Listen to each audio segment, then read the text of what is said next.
June 28th, 1900, Volume 3. The present chastisements are nothing but the predisposition for future chastisements. This morning, as I was highly afflicted because of the privation of my loving Jesus, I saw him for just a little, and he said to me, "My daughter, how many masks will be unmasked in these times of chastisements? In fact, these present chastisements are nothing but the predisposition for all the chastisements which I manifested to you during the course of last year."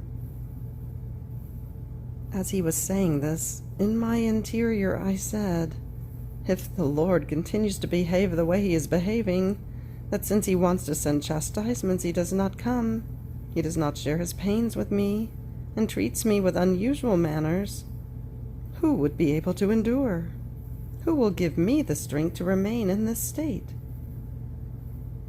And Jesus, answering my thought, added, in act of compassion, "And so do you want me to suspend your state of victim for a little while, and to resume it later?" As he said this, I felt such confusion and bitterness, for it seemed to me as if, with that proposal, the Lord was driving me away from himself, that I was unable to say either yes or no, also in order to hear what obedience decides. So without waiting for my word, he disappeared from me, leaving me as though a nail was stuck in my heart. Thinking that Jesus was rejecting me, the pain was so great that I did nothing but shed bitter tears. June 28, 1912, Volume 11. The soul who lives in the divine will is a heaven in which Jesus is the sun and his virtues are the stars. Continuing in my usual state, blessed Jesus came for a little while and told me, "My daughter, the soul who does my will is heaven, but heaven without sun and without stars, because I am the sun, and the stars which embellish this heaven are my own virtues. How beautiful this heaven, such as to enamor whomever can know it. I remain enamored even more, placing myself like a sun in the center of this heaven, flashing on it continuously new light, new love, and new graces. How beautiful this heaven if the sun shines, that is, when I manifest myself. I caress the soul. I fill her with my charisms. I hug her, and touched by her love, I faint and rest in her. All the saints gather round me while I rest. They remain surprised in watching this heaven in which I am the sun, and are ecstatic because of this prodigious portent. Neither on earth nor in heaven could one ever find a thing more beautiful and more delightful for me and for all. How beautiful this heaven if the sun hides, that is, when I deprive her of me. Oh, how the harmony of the stars can be admired. The air of this heaven is not subject to clouds, showers, or storms, because the sun is hidden in the center of the soul, and its heat is so burning that it destroys clouds, showers, and storms. The air of this heaven is always calm, serene, and sweet-smelling. The most shining stars are perennial peace and never-ending love. Whether the soul is hidden in the sun and the stars disappear, or the sun is hidden within her, when the harmony of the stars is revealed, she is beautiful in every way. This heaven is my happiness, my rest, my love, my paradise. June 28, 1921, Volume 13. The souls who live in the divine will do whatever God does. True reigning is not to be excluded from anything created by God. I was pouring all of myself into the divine will, and my sweet Jesus told me, "My daughter, the souls who live in my will are the reflection of everyone and of everything. Since they are reflected in everything, as a consequence, they receive the reflection of all. And since my will is life of everything, in my will they run to give life to everything. So even inanimate things and plants receive their reflections, while they receive the reflection of all creation. They harmonize with all things created by me. In my will they give to all. They are friends and sisters with all, and receive love and glory from all. My will renders them inseparable from me, and therefore whatever I do, they do as well. My will does not know how to do things dissimilar from me. The kingdom of my will means to reign, and therefore all of them are queens. But true reigning is not to be excluded from anything created by me." June 28, 1923, Volume 15. How in creating man, God cast into him the seed of his eternal love. I was thinking of the immense love of my most sweet Jesus, and he let me see all creatures as though bound inside a net of love. And he said to me, "My daughter, in creating man, I cast into him many seeds of love, in his intelligence, in his eyes, in his word, in his heart, in his hands, in his feet. In everything I placed the seed of love. And I was to work it from outside, and together with me I placed all created things in order to make this seed sprout and grow according to my will. Having been placed by an eternal God, this seed was also eternal. So man contains an eternal love within himself, and an eternal love goes toward him constantly, to receive the return of the seeds of its eternal love cast into man, and to give him new and eternal love. In fact, I wanted to be inside of man as seed, and outside of him as worker, to form in him the tree of my eternal love. What would be the good for man to have eyes filled with light if he did not have an external light to illuminate them? He would remain always in the dark. So, in order to enjoy the effect of the light, it takes the internal light of the eye as well as the external light of the sun which illuminates it. The same for the mind. If he had no speech to express his thought, the life of his intelligence would die and would be without fruit, and so with all the rest.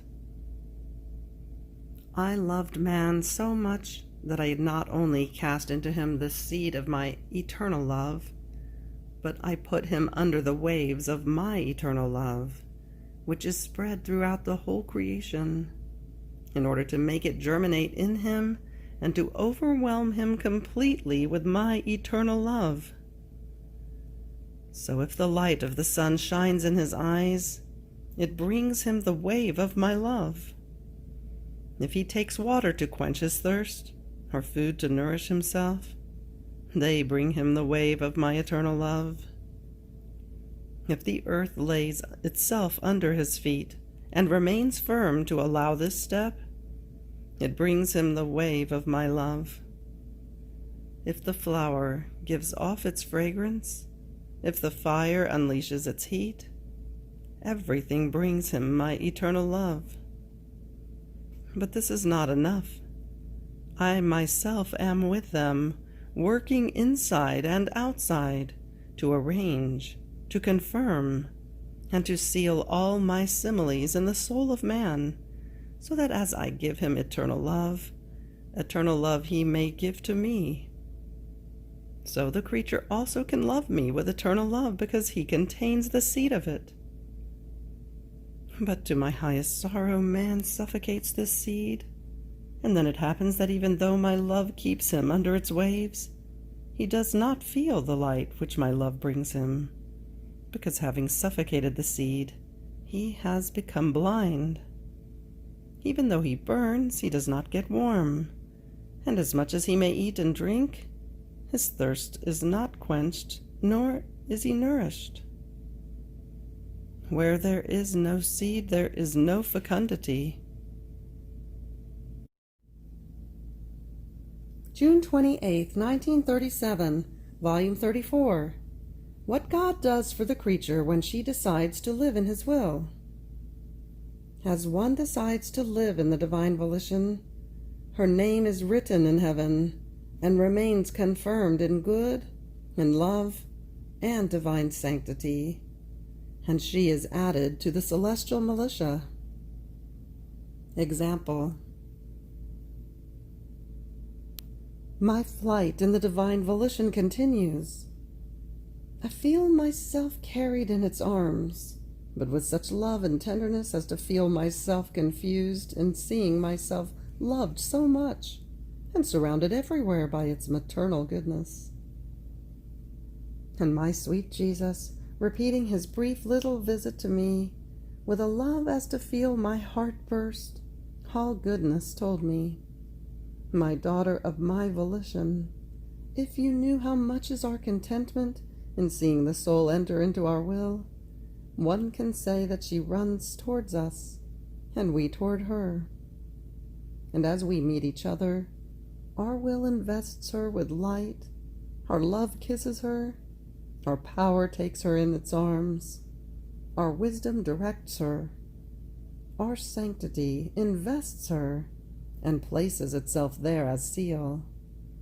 Our beauty embellishes her. In sum, all our divine being places itself in attitude around her in order to give her of ours. But do you know why? Because entering into our volition, not to live of hers but of ours, we receive what went forth from us. We feel restored to us the purpose for which we created her, and therefore we make feast. There is no act more beautiful, scene more enchanting, than of the creature entering into our will. And every time she enters, so many times we renew her in our divine being, giving her new charismas of love. Therefore one who lives in our volition keeps us in feast. She feels the need of living in ours in order to be coddled by her Creator, and we feel the need of being coddled by her, and giving her new charismas of grace and of sanctity. Jesus became silent, and I felt sunk in the eternal volition, and I marveled in hearing how much we are loved by God if we live in his volition. And 1,000 thoughts crowded in my mind. And my beloved Jesus, resuming his speaking, told me, "My daughter, do not marvel because of what I have told you. Rather, I will tell you more surprising things yet. But how much I would want that everyone would listen in order to make everyone decide to live in my volition. Listen. How consoling and beautiful is what my love pushes me to tell you.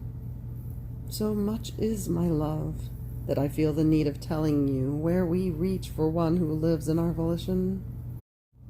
Now, you must know that as the soul decides repeatedly and firmly to live no more of her will, but of ours, her name becomes written in heaven with indelible characters of light, and she becomes enrolled in the celestial militia as heiress and daughter of the kingdom of the divine will.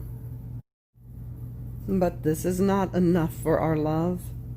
We confirm her in good, in a way that she will feel such horror for every least sin, that she will not be capable any more of falling. Not only this, but she will remain confirmed in the goods, in the love, in the sanctity, and so forth of her Creator. She will be invested by the prerogative of reclaimed part.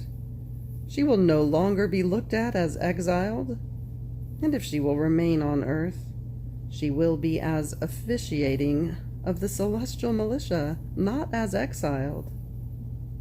She will have all the goods at her disposition. She will be able to say, "His will being mine, what is of God is mine." Rather, she will feel herself possessor of her Creator.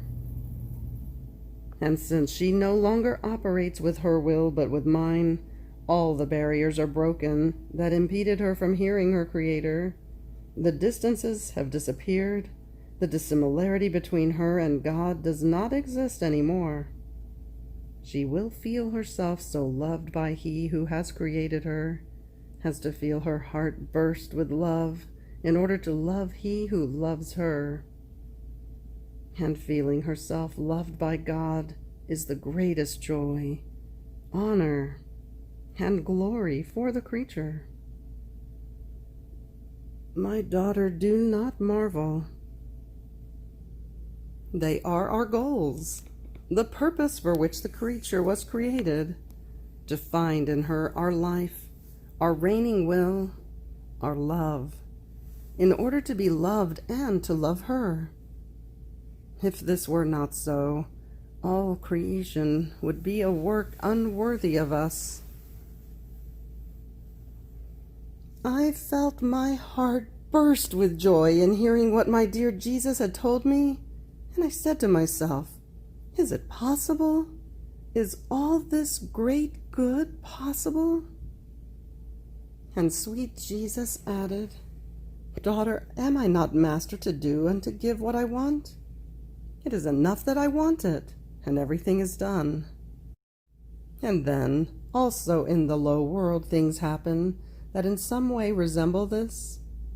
If a man gives his name in writing to the army of the government, this, in order to be secure of him, makes him swear fidelity to the government.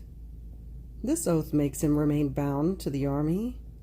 He dresses with the uniform of the militia in a way that is recognized by everyone that he belongs to the army. And when he has shown ability and fidelity, he receives the salary for life. With this salary that no one can take away from him, he lacks nothing. He can have servants who serve him.